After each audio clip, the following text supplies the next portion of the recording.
seguinte: a guerra espiritual é uma frase que ouvimos muito nas igrejas, e embora muitas pessoas tenham uma ideia do que é, muitas não entendem completamente e assim não estão cientes de que estiveram em muitas batalhas espirituais ao longo de suas vidas. O diabo está empenhado em impedir as pessoas de conhecerem a Deus e confiarem nele com suas vidas. As táticas do inimigo mudam dependendo se alguém já é cristão ou não, mas seu propósito final é sempre impedir as pessoas de experimentarem o amor de Deus. Me deixe esclarecer isso para todos ouvirem. A guerra espiritual não é algo a ser temido, porque a batalha pertence ao Senhor. Esta guerra não é uma que lutamos sozinhos, mas permitimos que Deus lute por nós, porque é somente quando fazemos isso que seremos capazes de travar uma guerra espiritual e sairmos vitoriosos. Esta guerra afeta todas as áreas da sua vida. Não há como evitar o conflito. Muitos cristãos nem sabem que estão em guerra, mas outros podem ver os resultados da batalha em suas vidas porque se tornaram vítimas da guerra espiritual. Estão desencorajados, deprimidos, oprimidos e derrotados. Outras vítimas são matrimoniais e familiares. Divórcio, brigas e abusos são algumas das cicatrizes de batalhas que esses cristãos carregam. Vou te dar uma visão sobre a estratégia do inimigo quando se trata de guerra espiritual. Existem 4 coisas que o inimigo busca alcançar quando ataca os cristãos. Essas 4 coisas são: desencorajar, distrair, instigar descontentamento, que é a reclamação, e causar discórdia. Eu vou te explicar. O inimigo busca te desencorajar de sua fé, te distrair de seu chamado com prazeres mundanos e todo tipo de tentação, instigar descontentamento em sua vida física, te fazendo perder tempo reclamando das adversidades, e finalmente causar discórdia entre você e outros cristãos para atrapalhar a unidade do Evangelho. Então, aqui está como você consegue a vitória. A Bíblia nos diz que Jesus frequentemente se retirava para lugares solitários e orava. É importante dedicar tempo regularmente a sós com Deus, preferencialmente o mais livre de distrações possível. Jesus queria dar sua atenção total a Deus e passar tempo com seu Pai Celestial. Se até Jesus precisava se afastar das multidões e de seus amigos para ficar sozinho com Deus, e Jesus é Deus, quanto mais seus seguidores precisam fazer o mesmo. A oração é uma arma poderosa para a guerra espiritual. A oração é você entregando suas batalhas a Deus, chamando-o para se envolver na batalha por você, como está escrito em 2 Coríntios capítulo 10, versículos de 3 a 6. As armas com as quais lutamos não são deste mundo, mas poderosas em Deus para destruir fortalezas. Destruímos argumentos e toda a altivez que se levanta contra o conhecimento de Deus, e levamos cativo todo pensamento para torná-lo obediente a Cristo. Isso significa que cada pensamento em sua vida deve ser contido, deve estar sob o governo de Jesus Cristo. O campo de batalha é a sua mente. Então, precisamos ser cuidadosos com o que acontece na nossa cabeça. Você precisa estar alerta. Não dê ao diabo um assento à sua mesa. Não lhe dê espaço. Encorajo você a garantir que seu alarme espiritual esteja sempre ligado. Esteja sensível à voz de Deus, à orientação do Espírito Santo. Esteja alerta, cheio do Espírito Santo, para que você possa discernir qualquer tentativa deste ladrão, que é o diabo, de entrar na sua vida. Para estar sensível à voz de Deus, você precisa orar. Você vai ter que ser obediente às leis e mandamentos dele, procurando viver pecando o mínimo possível, se arrepender dos pecados de todo o coração e abandoná-los. A Bíblia diz em 1 Tessalonicenses capítulo 5, versículo 6: Portanto, não durmamos como fazem os outros, mas estejamos alertas e sóbrios. Como filhos de Deus, fomos avisados de que temos um inimigo, um ladrão que vem para roubar, matar e destruir. Mas aqui está onde devemos ter confiança. Deus está do nosso lado. Ele é a nossa fortaleza e ajuda sempre presente em momentos de dificuldade, como está escrito em Salmo capítulo 46, versículo 1. Deus é o nosso refúgio e fortaleza, socorro bem presente na angústia. E em Salmo capítulo 121, versículo 1 e 2, a Bíblia vai ainda mais longe ao dizer: Levanto os meus olhos para os montes e pergunto: de onde vem o meu socorro? O meu socorro vem do Senhor, que fez os céus e a terra. A Bíblia nos dá muitas razões para não temermos Satanás. Não há motivo para temê-lo, mesmo que ele venha apenas para destruir. Podemos invocar o nome de Jesus e estar seguros, pois enquanto estivermos Deus do nosso lado, Ele será fiel em nos proteger. Ele não permitirá que tropecemos. Ele nos guardará de todo mal e preservará nossa alma, não importa para onde formos. Apesar de todas essas promessas que temos de Deus, acredito que sempre precisamos estar preparados para a vinda desse ladrão do qual fomos avisados. É por isso que a Bíblia repete em 1 Pedro capítulo 5, versículo 8. Sede sóbrios, vigiai, porque o diabo, vosso adversário, anda em derredor, rugindo como leão, buscando a quem possa tragar. Então, o que fazemos quando somos avisados de que um ladrão está vindo?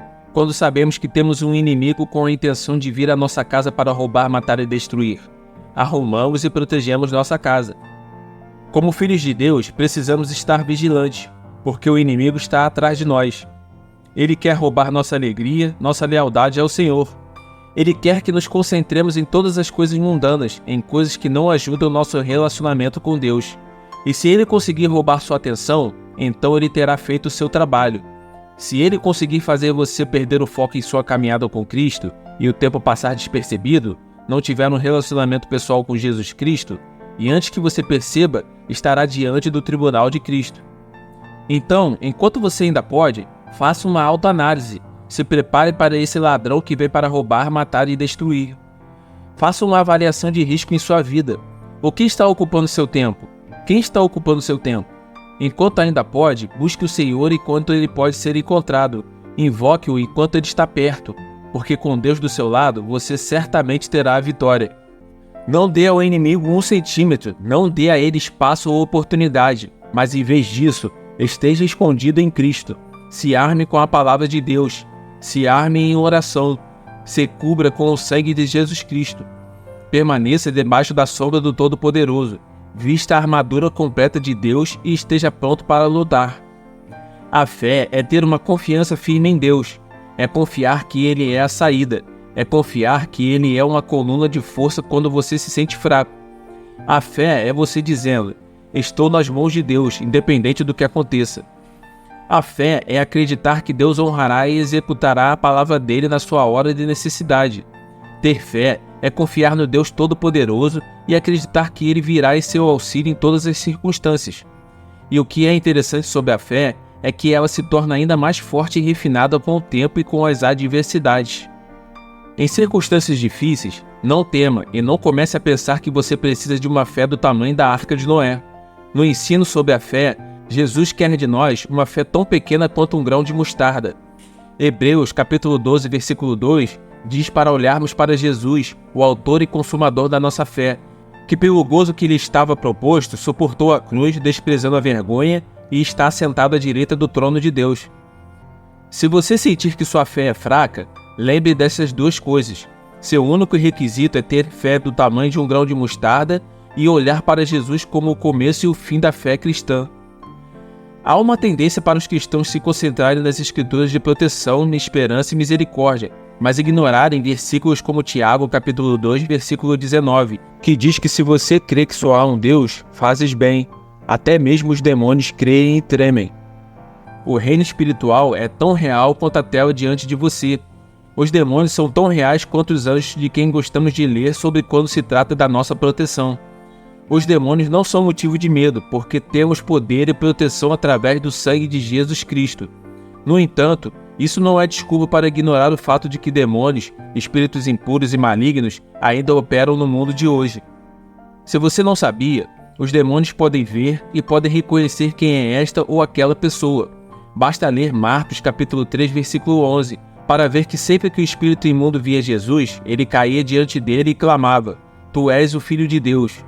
Os demônios podem até ensinar, embora falsamente, e podem possuir uma pessoa para ensinar heresias. Basta ler 1 Timóteo capítulo 4, versículo 1, onde está escrito que nos últimos tempos alguns se desviarão da fé, dando ouvidos a espíritos enganadores e a doutrinas de demônios. Estou falando sobre isso tudo para que as escamas sejam removidas dos seus olhos. Precisamos perceber contra quem estamos lutando e o que estamos enfrentando. O cristão comum lê a Bíblia superficialmente, ou seja, lê a palavra de Deus, mas não busca intencionalmente conhecimento. Esse é o problema.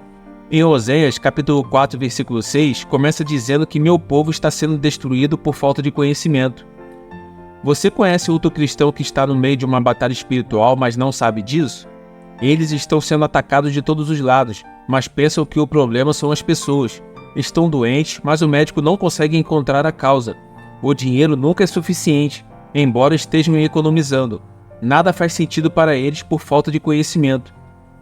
Um cristão superficial lutaria contra todas as pessoas à sua frente, mas um cristão maduro conheceria Efésios capítulo 6, versículo 12, que diz que nossa luta não é contra carne e sangue, mas contra principados e potestades, contra todos os poderes deste mundo tenebroso e contra todas as forças espirituais do mal das regiões celestiais. Este é o conhecimento que precisamos ter. Nossa luta não é física, mas espiritual. O reino espiritual pode se manifestar fisicamente, o que pode confundir o cristão superficial.